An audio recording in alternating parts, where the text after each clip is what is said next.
Jamaah, oh jamaah. Alhamdulillah. Alhamdulillahirrabbilalamin, senang sekali kita masih di Islam itu Indah. Dan buat jamaah yang baru bergabung, hari ini kita sedang membahas tema buah manis di tengah ujian. Mungkin seberat apapun ujian kita itu adalah tandanya bahwa Allah sayang sama kita.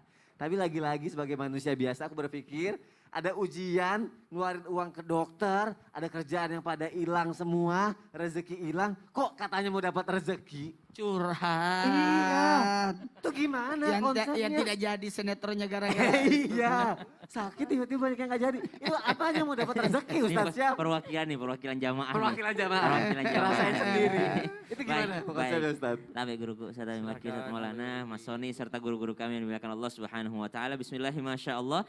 La yasukul khaira illallah. Bismillahirrahmanirrahim. La yasifu su'a illallah. Bismillahirrahmanirrahim. Ma kana min ni'matin faminallah. Bismillahirrahmanirrahim. La haula wa la quwwata illa billah. Ba'da naqul a'udzu billahi minasyaitonir rajim. Alam nashrah laka sadrak wa wada'na 'anka wizrak alladhi anqadha dhahrak wa rafa'na laka dhikrak fa inna ma'al 'usri yusran inna ma'al 'usri yusra fa idza faraghta fansab wa ila rabbika farghab. 23 tahun Nabi SAW berdakwah.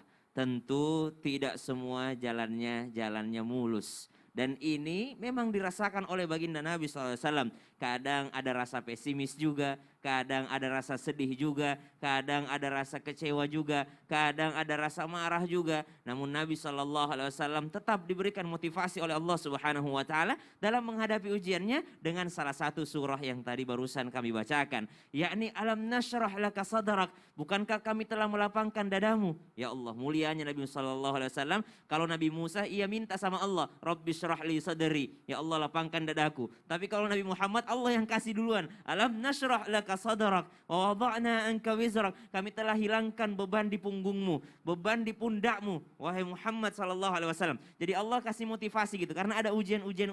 Makanya para mufassir mengatakan ada dalam Al-Quran itu ayat-ayat harapan, ayat-ayat motivasi. Ketika kita terkena ujian, ketika kita tertimpa musibah, maka baca ayat-ayat ini. Wa rafa'na laka dzikrak fa inna ma'al usri yusra. Karena bersama dengan kesulitan itu ada kemudahan. Bersama dengan kesulitan itu ada kemudahan. Bersama dengan ujian itu ada manisnya yakni nikmat dari Allah Subhanahu wa taala. Jikalau dikatakan tadi ditanyakan, "Oh benar enggak sih kalau ujian itu bisa mendatangkan rezeki?" Oh, ada caranya. Ada caranya. Sambungan ayatnya, fa idza faraghta fansab. Kalau kamu mau merasakan nikmatnya ujian, manisnya ujian, maka setelah engkau selesai urusan yang ini, maka lanjutkan urusan yang ini. Maksudnya, setelah kita yakni mencari dunia, jangan pernah berakhir di situ saja, maka bersegeralah untuk urusan akhirat. Ada orang diuji dunianya, maka bersegera dengan urusan akhiratnya. Ada orang kehilangan pekerjaannya, langsung menuju Allah Subhanahu wa taala dengan salat duhanya. Ya Allah, saya tahu Engkau yang Maha memberi rezeki, Engkau menjamin rezekiku. Bahkan ada jaminan bagi orang-orang yang menjalankan salat duha, ada jaminan bagi orang-orang yang membaca suratul Waqiah. Jadi dia tidak berhenti di situ saja dengan meratapi nasibnya, tapi langsung segera beribadah kepada Allah Subhanahu wa taala. Nabi setelah kesulitan berdakwah, ada yang menolaknya, ada yang malah mencibirnya, ada yang mengatainya orang gila. Nabi SAW diminta untuk segera beribadah kepada Allah Subhanahu wa taala. Fa idza faraghta fansab. Setelah selesai satu, langsung lanjut yang satu lagi. Orang beriman itu tidak bisa selesai dari ibadah. Dia selesai pekerjaan dunianya, langsung ingat Allah Subhanahu wa taala. Bahkan dalam pekerjaan dunianya pun dia masih ingat kepada Allah Subhanahu wa taala. Jadi rahasianya, kalau misalnya mau merasakan nikmatnya ujian itu dan setelah ujian itu ada kebaikan Allah Subhanahu wa taala, atau bahkan bersama dengan ujian itu ada kebaikan Allah Subhanahu wa taala, jangan putus daripada ibadah kepada Allah Subhanahu wa taala. Kehilangan pekerjaan, kehilangan mungkin mata pencaharian karena COVID-19 ini, atau misalnya karena pandemi, maka dia tidak lupa kepada Allah Subhanahu wa taala. Orang yang seperti ini Allah berikan manisnya rezeki setelah dia mendapatkan ujian atau bersama dengan ujian tersebut. Allah taala alam. Oh, berarti itu karena nggak tahu caranya ya, makanya meratapi nasib itu ya. Benar. Alhamdulillah udah sedikit banyak udah tahu deh. Insya Makasih ya Ustaz Allah. Syam ya. Siap. Jadi malu gitu mintanya sama Allah banyak tapi taatnya sedikit. Aduh. Yaudah deh, kita lanjutkan lagi, masih banyak yang harus dipelajari. Tapi ada tayangan dulu yang mau aku kasih lihat untuk jamaah yang ada di rumah nih. Dampak penghapusan syarat tes COVID. Kita lihat tayangannya yuk, silakan. Berdasarkan surat edaran Satgas COVID-19 nomor 11 tahun 2022 tentang ketentuan perjalanan orang dalam negeri pada masa pandemi, penumpang tidak perlu melakukan tes PCR atau antigen asalkan sudah menerima vaksin COVID sebanyak 2 dosis. Lagi-lagi ya masih ngebahas mengenai ujian ya. Semoga COVID ini juga cepat berlalu ya. Amin ya Rabbal Alamin gitu. Dan insya Allah banyak banget yang perlu kita pelajari gitu. Pagi hari ini contohnya aku lagi nih Abi nih ya. Kayaknya banyak banget ujiannya kesannya. Walaupun udah dinasihatin masih suka masih aja begini gitu. Kayak mungkin ilmunya kurang sampai gitu. Atau pelajaran yang diterima kayak kurang meresapi gitu. Harus gimana lagi ya Bi ya? Biar bisa semakin belajar gitu ya Bi ya. Menerima semua ini ya Bi. Iya. Mohon penjelasannya Abi. Bismillah ya, izin Ustadz Nur Maulana, izin Ustadz Syam. Subhanallah, kata-kata indah ketika sudah mendapatkan ujian dan berbagai macam apa yang ada. Lalu bagaimana agar bisa menerimanya terhadap apa yang terjadi. Punten, tidak ada satu keindahan bagi seseorang saat hidup di muka bumi ini kecuali menerima terhadap takdir Allah Subhanahu wa Ta'ala. Kenapa? Karena yakin ketika Allah memberikan kepada seseorang satu kejadian, ini pasti dengan cinta dan kasih sayangnya. Karena mustahil Allah menzolimi kepada hambanya. Pasti Allah memberikan sesuatu dengan cintanya, dengan rahasia yang ada. Idza ahabballahul abdu ista'malah. Jika Allah mencintai seorang hamba, maka Allah akan arahkan hamba itu untuk mendapatkan surganya. Dengan cara apa? Bisa jadi dengan cara diuji. Usikum wa iyaya nafsi bitaqwallah. Ingat baik-baik kalimat ini yang sangat indah. Kita terjemahkan bebas saja. Apabila ada seorang hamba mendapatkan ujian, apakah ujiannya ditipu orang, atau karena sakit, atau karena dapat musibah, dari sejak dia mendapatkan kesulitan sampai dia terbebas dari kesulitannya, apakah ada yang 1 bulan, ada yang 2 bulan, ada yang 1 tahun, 2 tahun, sejak dari mendapatkan kesulitan sampai dia akhir kesulitan itu, maka setiap harinya dia seperti mendapatkan ibadah saum. Masya Allah, ibadah puasa. Jadi bisa jadi orang itu tidak bisa mendapatkan sorga. Karena apa? Karena sholatnya. Bukan ternyata. Bukan karena hajinya. Bukan. Karena sodakonya juga bukan. Tapi karena apa? Karena musibah yang didapatkannya. Usikum wa iyaya nafsi bitaqwallah. Bahkan orang itu kelak di akhirat akan bicara, ya Rob, kenapa gak diperpanjang saja musibahku? Kenapa? Karena indahnya setiap hari pahala puasa. Masya Allah. Dan apabila saat itu dia mendapatkan kebaikan, rizki indah, dia ini bersyukur, maka dia mendapatkan 2 hal. 1, kebaikan di dunia, dan dengan syukur dia mendapatkan kebaikan di akhiratnya. Masya Allah, cek baik-baik. Secara pikiran untuk manusia akan mengatakan ini keburukan, ini kesulitan gitu kan. Tapi hakikatnya adalah kebaikan. Contoh, ingat untuk kisah Nabi Yusuf alaihissalam. Begitu masuk penjara ada 2 orang yang bermimpi kan. 1 orang diartikan kamu akan mati, akan dipancung. Yang 1 lagi kamu akan jadi di samping raja. Karena apa? Karena diartikan mimpinya demikian. Kamu akan dekat dengan raja.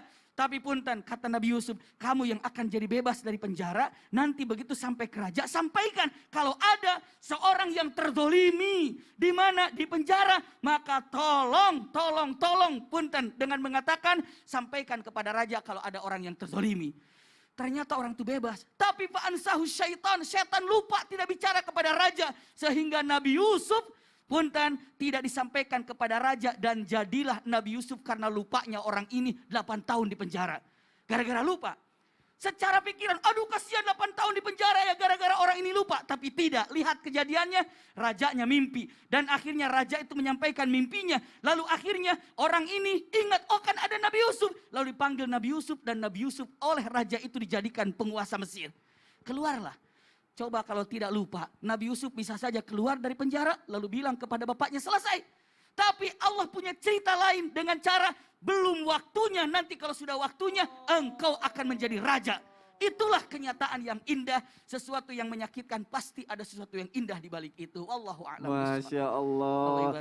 Kadang pas dengar Abi bilang, kita tuh belum tentu masuk surga itu dari sholat kita, sedekah kita. Tapi dari ujian itu Dari Abi. ujian itu. Cara Allah membawa, mengangkat derajat Nabi Yusuf menjadi penguasa dengan cara itu. Dengan cara itu. Masya Coba Allah. diusir, dibuang ke sumur, Betul. difitnah. Dan makanya hari ini kita belajar kalau kita dapat ujian bagaimana caranya bisa menjadi ibadah gitu ya. Nah, Masya Allah. itu Allah Terima kasih Abi Maki untuk Sami-sami, penjelasannya. Jamaah Anda di rumah gimana penjelasan hari ini? Masya Allah mantap ya. Kalau gitu, Jadi ya. mobil yang rusak bannya itu tenang. Oh ya tenang. Insya Allah ada hikmah di balik semuanya, setiap ujian kita.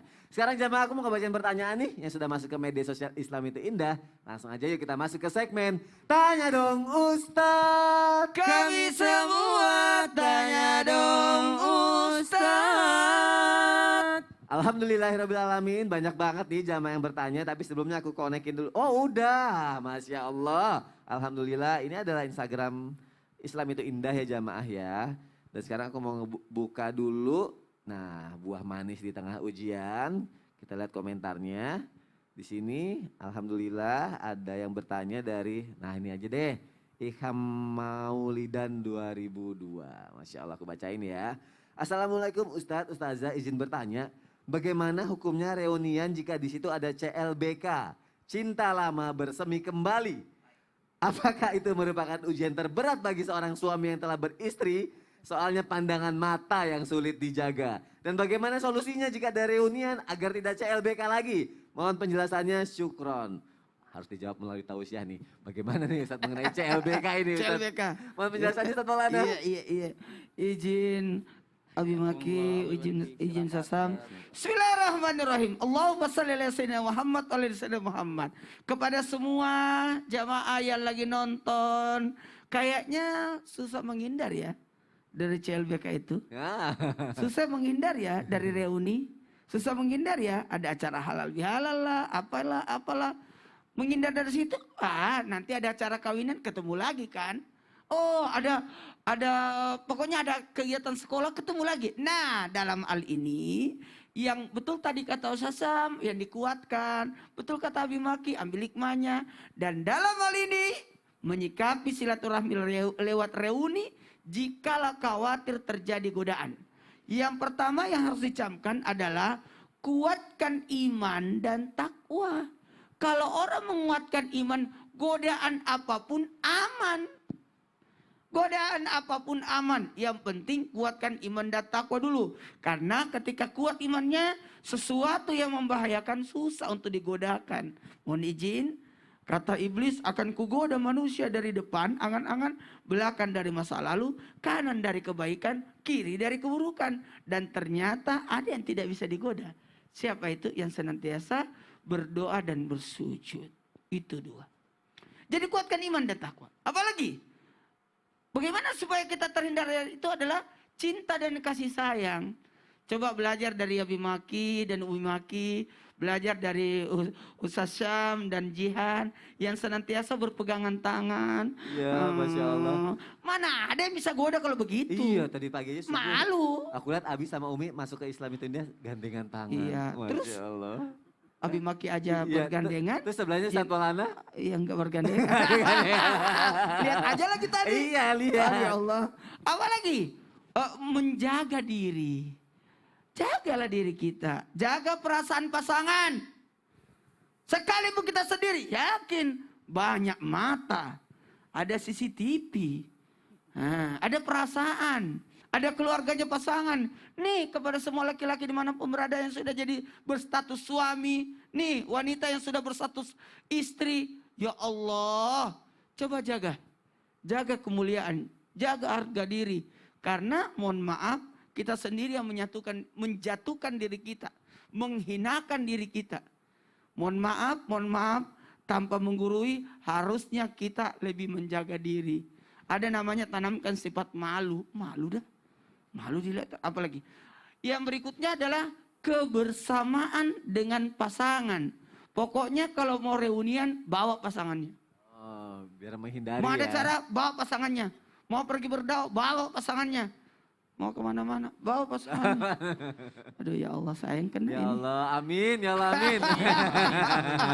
Nah buat yang di rumah, oh jangan bilang, ih manja banget sih, anu banget sih. Makanya kemarin ada kegiatan, janganlah. Pokoknya jangan pergi tanpa pasangan. Baik, Masya Allah. Untuk Iya. mengantisipasi ya Antisipasi hal-hal kayak yang seperti gitu ya. itu. Dan belajar untuk setia. Apalagi ada yang berkata begini, Apa? kalau saya keluar dari rumah, Ya. saya sudah duda. Oh berarti Anda merusak perkawinan Anda. Oh. Nih yang suka bermain, pernah nih diingati sama Bimaki. Gimana? Jangan pernah, kan tidak boleh mencandai 3. Nikah, talak, rujuk. Ada laki-laki kalau keluar daerah, keluar kota, kalau pergi. Pokoknya saya kan di luar rumah pasti saya sudah duda. Ya. Nauzubillah. Berarti dia mentalak istrinya di rumah. Astagfirullahaladzim, nauzubillah min dzalik. Ustaz sebelumnya terima kasih untuk penjelasannya Ustaz ya. Karena ini macam-macam ujian juga, ujian rumah tangga. Suka bercanda kayak gitu. Ujian apa? Suka bercanda begitu. Enggak. Aku enggak. Namanya ujian ya serem ya. Itu ujian rumah tangga, ujian rezeki, semua macam-macam. Ada yang bisa menerima, ada juga yang malah nyalahin Allah gitu. Kenapa sih kayak begini dapat ujian? Berarti Allah nggak sayang sama kita gitu kan. Padahal ada buah manis di depan kita katanya. Akhirnya nanti. Pertanyaannya Ustaz Syam. Iya. Buahnya buah apa? Lah. Mangga. Lah. Rambutan yang manis-manis. Itu Dan lah mau deket-deket Ramadan mending buah kurma aja. kurma ya. Oh, buah kurma Iya, aja. manis. Ya bisa Ngapa buah kayak manis di depan gitu? kita Bukan katanya. buah-buah, malah bahas Ya, buah-buahan. katanya ada buah manis di saat ujian. Jadi kalau dalam ujian itu ada buah. Iya. Buah apakah itu? Hah? Setelah yang satu ini. Jangan kemana-mana. Tetap di Islam itu Indah. Jamaah, oh jamaah. Alhamdulillah. Penasaran juga.